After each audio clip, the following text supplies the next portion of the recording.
This week we've made one of the biggest investments in the business so far. It's been a mix of excitement, nerves, and a few surprises along the way. But first, let me show you what we've been working on this week and how it could change everything for us. Welcome back. If you're new around here, my name is Max and I'm documenting every step of building my Pokemon business right here on YouTube. We've really hit our stride with the business the last few weeks. I mean, if you remember back to our first video, we were selling singles just to get enough money to fund our first Whatnot stream. Now we are comfortably making enough profit each week to cover the next stream and the next stream. So we're pretty much recycling all of our money and just putting it back into the business each week. Probably the hardest part for me in all of this is managing the stock levels. So we always buy an absolute ton of packs and then it looks like we've got loads and loads of stock, but then by the time we get to running the stream, everything's pretty much gone all at once. I mean, we sell so many packs in a 2-hour window, it's actually crazy. What is important to us though, as we grow the business, is creating new and different income streams. The way we have it currently with myself, Luke, and Jacob is we can only run a certain amount of streams each week. I mean, don't get me wrong, if we really pushed ourselves, we could probably stream twice a day every day of the week, which is still pretty ambitious, but we could be pulling in like £4,000, £5,000 profit each week, which would be amazing right now. But in reality, we're just gonna get burnt out and we don't really have the audience size for that right now. So we've been brainstorming different ways that we can grow the business besides just streaming. And that's where the idea for our new product came in. Right now, streaming has been great for us, but it is still a gamble. If the top prizes end up going early, then it slows the stream right down and we just risk losing money. So we wanted to create something that has a guaranteed margin that's still fun, but also really scalable. And since we don't have access to a distributor or a wholesaler still, we have to be pretty creative with how we sell the products, which is when we landed on the concept of mystery packs. You've probably seen similar ideas from PokeRev, PokeVault, PokeChloe, Pokey, but where they have packs where buyers get a guaranteed number of packs and then they have a chance at getting a really super rare pack as well. So how it works is each set will contain a set number of Scarlet and Violet booster packs. In our case, we're probably going to do around 4 packs. And then inside there's also a mystery item which is seeded at different rarity levels. For example, 1 in 25 packs might have a base set pack worth hundreds of pounds, while the others are kind of split across the lower tiers. This means every buyer has the chance at getting something great, but only a few are going to walk away with something absolutely crazy. And to make sure that it's all balanced, we're only going to run maybe 100 packs in the first run. If it takes off, then we can scale it up from there. Don't worry, we're keeping it all transparent. Each pack is packaged and then shuffled completely at random, so we're not even going to know what's in there. And honestly, I might even open a couple of them up on the channel just because I love these things so much. So with that being said, let's jump in and design the product.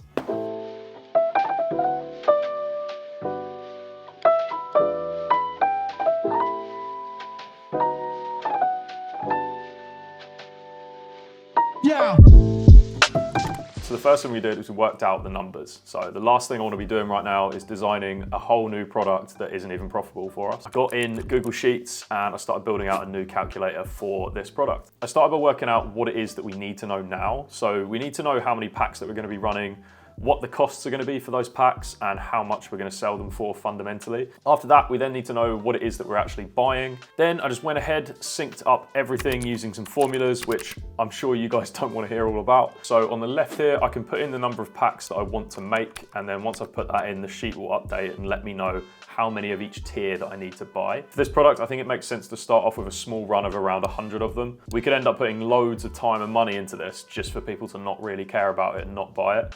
So I think with anything business related, if there's an opportunity to start small and then scale, you definitely should do that. For example, with this, if we make 100 of them and then we have people asking us for more, that's way better than if we made 1,000 of them and then nobody buys any of them. You can always make more, you can never make less. What the sheet also does tell you as well is whether you have enough packs or not for the tiers. So as you can see, I haven't put any of the packs here in and it's showing as red. Then if I just change this to put in enough packs to cover it, it goes green. So yeah, it is very simple, but it does work. Then for the next hour or so, I went through all the stock that we do have and then also went on places like eBay just to pick up some of those more unique vintage packs. So in this one, we've got a base set pack, for example, we've got a Team Rocket pack. And then in the next tier, I've added in some really cool X and Y packs. We've got Sun Sun and Moon in the next, and then Sword and Shield for our minimum guarantee, which still has some really cool packs in it too, so there is still a chance you could get things like Evolving Skies or Fusion Strike and things like that. I'm keen to ask you guys what you actually think of this product. Would you want to see more chase tier packs in there, or should we keep it balanced like we've got it now? Let me know down in the comments. This is as much as it is for you than it is for us. So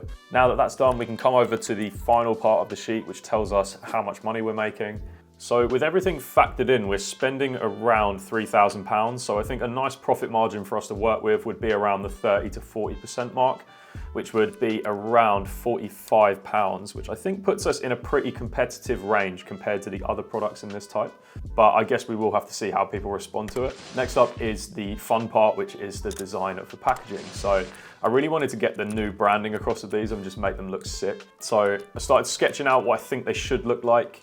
I got the logo front and center, and I got the big packs on there as well. I think what would be really good is actually showing people an example of what the packs are that they could be winning. So I'm gonna put the 4 Scarlet and Violet packs on the front and then have the big Chase dead center in the middle. On the back, we're gonna show the exact contents of each tier, so you can actually show what you could win. And also I've just put this QR code as well.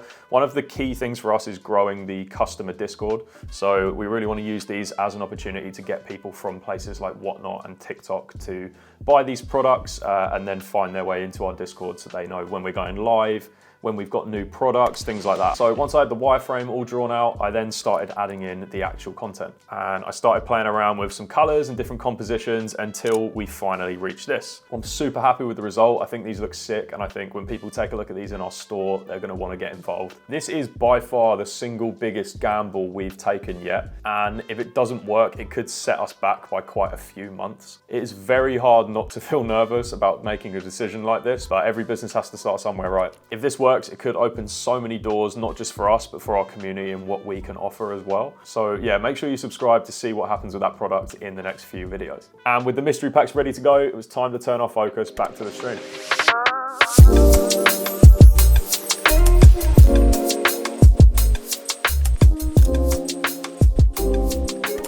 This week feels like a bit of redemption after last week's chaos. So if you remember back to our last video, we ordered in these Evolution slabs and basically nothing arrived at all. And I had to start using my own personal collection items to run the stream, which, you know, it worked out good in the end. I think it is going to make this week a lot easier for us as we already have everything here. Like, everything has actually arrived now, so we don't really have to plan too much for this week's stream. It means we don't have to panic about things arriving or not arriving, which seems to be a common problem on this channel. So we've got the Eevee Heroes packs, we've got these slabs. By the way, how sick is this Espeon card? Like, honestly, when it arrived, I kind of just wanted to keep it for myself.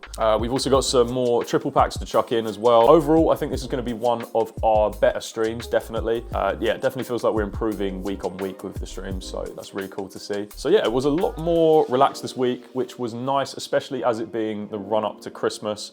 So yeah, we really just took our time writing out the cards, building the stream setup and making it look really nice. Definitely in the new year, we need to invest in some of those acrylic stands that you see people have, where you have the different levels so we can really show off all the prizes at once. I definitely find at the moment we're trying to find places to stack these slabs and different prizes, and it does fall over quite often, so I think it would be good to get, yeah, one of those stands, a few different stands actually, just to make it all look a lot better. This week as well is actually going to be Jacob's first time running the stream on his own. Not entirely on his own, I will be out in the background helping him pack, but yeah, he will be in the driver's seat chatting to the stream, which is going to be a little bit weird for me. I'm personally pretty bad at delegating tasks, not because I don't think people can do it, but mainly just because I just like doing everything. I'm a bit of a control freak. I think Jacob will naturally be quite good at it. He is a very outgoing person, and I think once he's warmed up to it, it'll be fine. Also, looking ahead, when we do have more people that are able to run the streams, then it means it takes the pressure off everyone else to run all of them. It means we can run more of them throughout the week. Like, I only see this being a net positive long term, so I think that's really good. So yeah, I'm gonna dash, I'm gonna go set up the last parts of the stream, and I will catch you afterwards to let you know how it all went. Okay, this stream was a big one. Jacob ran his show for the first time, and let's just say things got pretty interesting. So yeah, things started off pretty slowly. One thing that we've learned to do recently is run a raffle in the Discord for the first handful of dips. As I'm sure you're aware of me saying in the last video, we were looking to incentivize people to go in a bit earlier so that we can make the stream a bit more fun and get it going. So this really helps with that. It definitely gets things moving. So yeah, we rattled through the first 10, and then we just sat and waited for other people to jump in.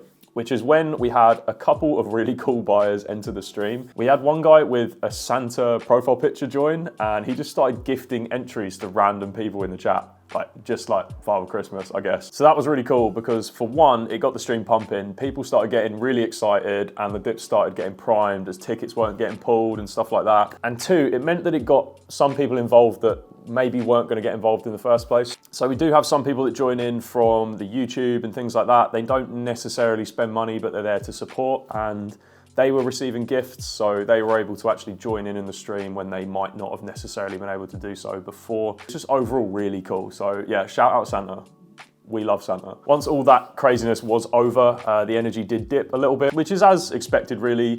Once one of the piles goes, it's kind of hard to get people interested in the other one, as it's normally got lower odds, but that's when we started auctioning off some at a discount. And I think overall, we want to give people the best deal that we possibly can. But yeah, then by the time we get to the end, they start kind of ramping up in price anyway, which is, yeah, what happened. We made near enough what we wanted to with this stream. So we pulled in a revenue of around £1,200 and profited around 350. Plus the raffle, we were looking at about 450 to about £500 profit, which is pretty good. We're pretty much turning around about the same amount of profit week on week now, off of what we still consider to be pretty small streams. Jacob as well was great. You could tell that he was a little bit nervous, but he definitely warmed up to it throughout the stream as it went on. And I think after a couple more, he's definitely gonna feel a lot more natural with it. Streaming is always so much harder than people think. It's exactly like YouTube. Once the camera starts rolling, it's so tough to keep the same energy throughout. You should see the amount of retakes I do with these videos. It's kind of mad. All right, I just wanted to use this last section of the video to go over how this year's gone, both for me, the channel, and the business, and just talk about kind of our plans for the year moving forward, really. So I started this channel back in January this year, and the intentions were really to get myself a little bit better on camera. I've always been a pretty reserved person, so yeah, jumping on a camera has never been easy, and it still isn't. But I love YouTube and I love video production, so I've always wanted to be able to do something like this. And that's when I figured that I could use Pokemon as a way of doing that. So I've already spent a lot of my own money on Pokemon, and it only made sense to start filming that. Otherwise, I'm just sitting in my room opening them up on my own, and like, what's the point? And then maybe in the future, be able to pay for a portion of it through the YouTube if I ever got to that stage. Now, admittedly, the opening videos didn't really take off for me, and I think that's mainly down to the fact that there's already a number of really great Pokemon YouTubers who have access to sets early. They're able to spend obscene amounts of money on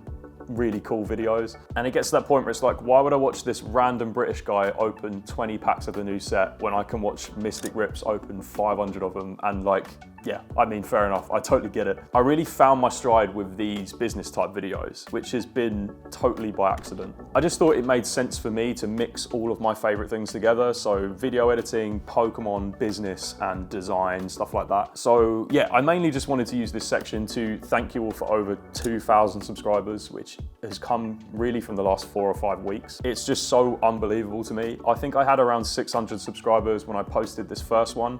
I never had a video go over 3,000 views before, and now we have videos going way past 10,000 views. When I started this channel in January, I never imagined we'd be here. It's definitely been tough, but seeing the support from you guys all the way through it has made it worth every minute. So I hope you're still enjoying the journey with me. I think next year I'm going to try and introduce some new content, so mainly around the topics we cover in these videos, because I think that's what you guys like, so the business and Pokemon related stuff. And also we'll occasionally be dropping in the opening type content just because I still need an outlet to do that. Plus, we do have all of our PSA submissions from the first video coming back in the next week or so I definitely need to do a video on that. From the business, I think we're just going to keep doing what we're doing and improving it week on week. We really want to ramp the streams up while still keeping them accessible to the people that want to support and things like that. We obviously have the new product coming in, so that's super exciting as well. We will also need a place to sell those, so I think it only makes sense to be building out an online store as a kind of next step, so probably talk about that in the next video a little bit more. Our main goal is still to open the brick and mortar store, which is obviously going to take a lot of funding, and we're probably way off it now, but we're still going to be shooting for that. Maybe next year, who knows, we'll have to wait and see. But yeah, what's been amazing this year is just building a community that loves Pokemon as much as I do. Whether you're buying dips, joining the streams, or just leaving comments, it's made this journey so much more rewarding for me. I really, truly mean that. I mean, look at some of the comments I've had in the last few weeks. I